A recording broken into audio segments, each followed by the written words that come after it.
Mr. Men, A White Christmas. Roger Hargreaves.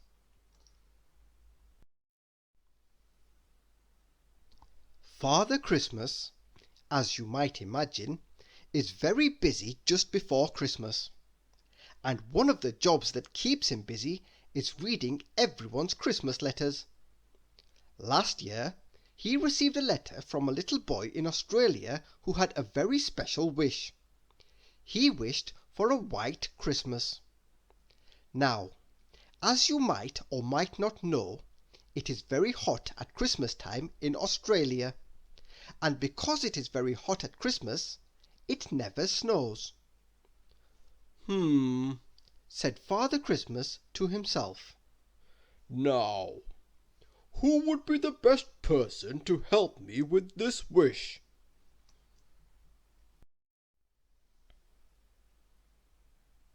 And so it was that Mr. Snow received a visit from Father Christmas.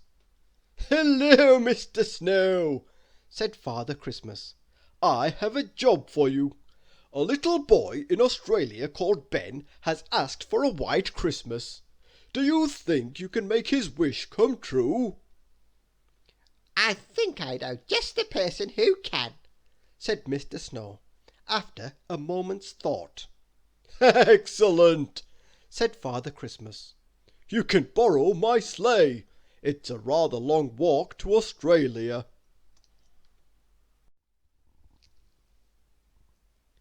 Mr. Snow packed his suitcase and set off for Australia.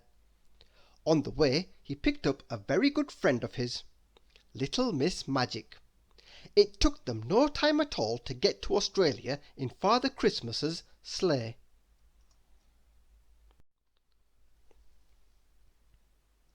Ben was very excited when he saw Mr. Snow and Little Miss Magic standing on his doorstep. "Hello, Ben," said Little Miss Magic. "We're here to make your wish come true." "I think we need to hurry up," said Mr. Snow. "I'm starting to melt."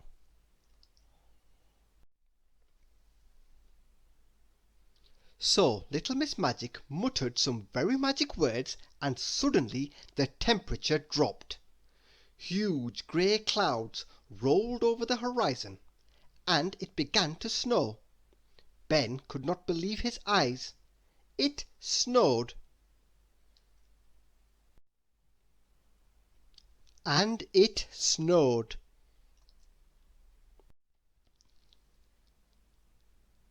And it snowed. Everywhere was covered in a thick blanket of fluffy white snow.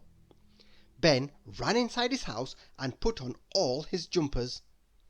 "Would you like to come for a ride in Father Christmas's flying sleigh?" asked Mr. Snow. "Yes, please," said Ben. They climbed aboard and Mr. Snow took off. Ben looked in wonder at the snowy landscape below them.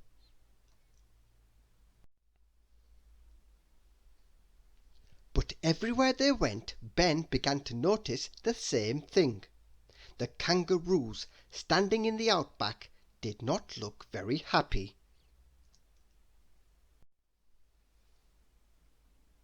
The crocodiles in the icy river did not look very happy.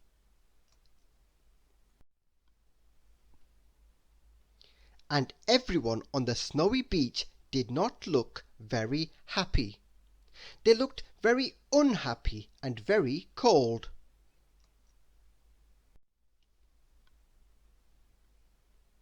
"Oh dear," sighed Ben. "I don't think anyone else wants the snow as much as I do. I think you'd better make it all go away." So Little Miss Magic muttered some more very magic words, and before you could say, "Hey, presto!"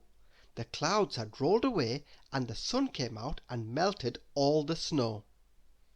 Ben looked sadly at the puddles at his feet, and it was then that Mr. Snow had an idea. "Why don't we fly to places where people do like snow?" "Can we?" cried Ben. "We certainly can," said Little Miss Magic. And so they did just that. They flew to Cold Land and went sledging with Mr. Sneeze.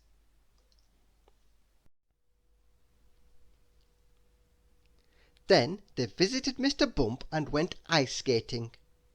"Do you know where they have more snow than anywhere else?" Mr. Snow asked. "Where?" asked Ben. "At the North Pole," said Mr. Snow. "That's where Father Christmas lives," cried Ben. "Indeed it is," said Mr. Snow. And that is how a little boy from Australia found himself at the North Pole in a snowball fight with Mr. Snow, Little Miss Christmas, Mr. Christmas, and Father Christmas.